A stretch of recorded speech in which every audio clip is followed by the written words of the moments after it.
the July 20,000 stoa Tinzapo Biwiuban Puri tribe. Interception of the MVC World was more than a maritime operation. It exposed the deep political rifts dividing Somalia. When Puntland's maritime police boarded the suspicious vessel off Burita, they uncovered not just military cargo, but a crisis that reignited the constitutional conflict between Puntland and the federal government in Mogadishu. The ship, loaded with arms, became a symbol of the struggle for control: who polices Somalia's coast, who controls arms imports, and who truly governs. Puntland, long operating with de facto independence, clashed with Mogadishu's attempts to assert national authority. The chaotic seizure, with civilians looting weapons, highlighted both the volatility of the region and the limits of Puntland's control. This incident was the culmination of months of political tension, testing the fragile balance of Somali federalism. The MVC World forced both sides into open confrontation, turning a routine security check into a defining moment for Somali sovereignty.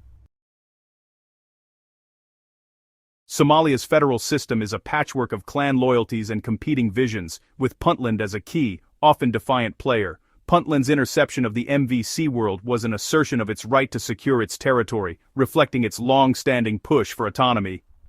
For years, Puntland has built its own institutions, including a robust maritime police force, arguing that Mogadishu is too distant to ensure local security. This self-reliance has repeatedly brought Puntland into conflict with the federal government, especially over who controls security and resources. The MVC World incident became a real-world test of these competing interpretations of federalism. By seizing a shipment bound for Mogadishu's ally, Turkey, Puntland sent a clear message: no military cargo would pass through its waters without its consent. The move was risking international backlash, but for Puntland, it was a necessary stand for its role in Somalia's security. The standoff underscored the unresolved tensions at the heart of Somali federalism. Opening the MVC World in Bosaso revealed a vast arsenal: armored vehicles, anti-aircraft guns, and thousands of small arms, many marked with Turkish insignia. Puntland quickly justified the seizure as a security measure, citing the ship's suspicious behavior and the ever-present threat of arms falling into extremist hands. The initial looting by civilians only reinforced Puntland's argument about the risks of unchecked arms shipments. Turkey, Somalia's key military partner, confirmed the cargo was legal and intended for the Somali National Army, complicating Puntland's position. Despite this, Puntland insisted on its own investigation, arguing that the ship's failure to notify local authorities was a breach of protocol. For Puntland, the principle of regional authority outweighed federal claims, challenging Mogadishu's exclusive right to manage defense partnerships. By detaining the ship, Puntland forced a national conversation about power, security, and the rules of engagement with international partners. The incident escalated from a regional security issue to an international diplomatic standoff. Mogadishu reacted with outrage, branding Puntland's seizure of the MVC World as piracy and a direct attack on national sovereignty. The federal government demanded the vessel's immediate release, accusing Puntland of undermining national security and sabotaging a key defense partnership.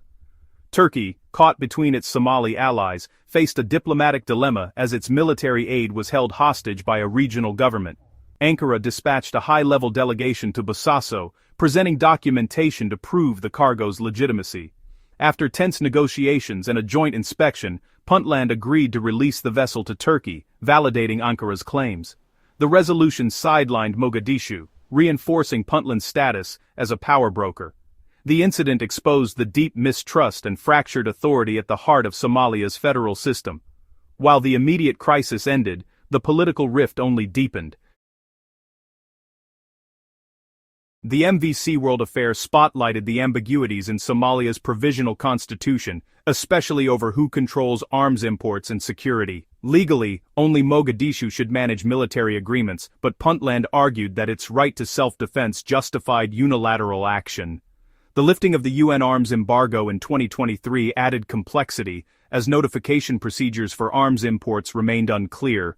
Puntland used this ambiguity to justify its actions as both regional self-defense and enforcement of international protocols.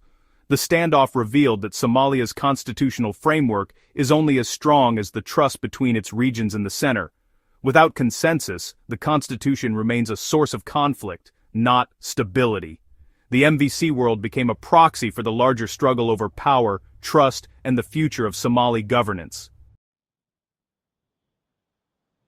The chaotic looting of the MVC world's cargo sent shockwaves through Somalia's security community, raising fears of weapons reaching extremist groups. The incident exposed the fragility of cooperation between Puntland and the federal government, undermining joint efforts against al-Shabaab.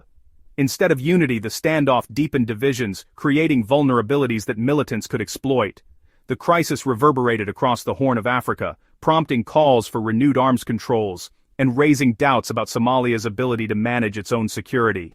The Gulf of Aden's volatility, with recent arms smuggling and militant activity, underscored the broader regional risks. The MVC world was not an isolated event, but part of a dangerous pattern of maritime insecurity. The need for a unified national maritime security strategy has never been more urgent, yet, political infighting continues to block real progress.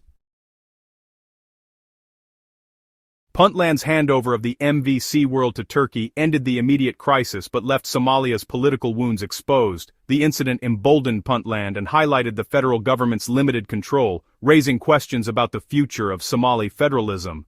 Unresolved issues, like arms transfer transparency and accountability, fuel ongoing suspicion and political disputes. The affair is a stark reminder that military aid alone cannot build a nation. Political compromise and trust are essential. The trust deficit between Mogadishu and its regions remains Somalia's greatest challenge. The MVC world was a microcosm of Somalia's struggle to define itself, a nation caught between centralization and regional autonomy. The journey toward unity and stability is far from over, and the political seas remain turbulent.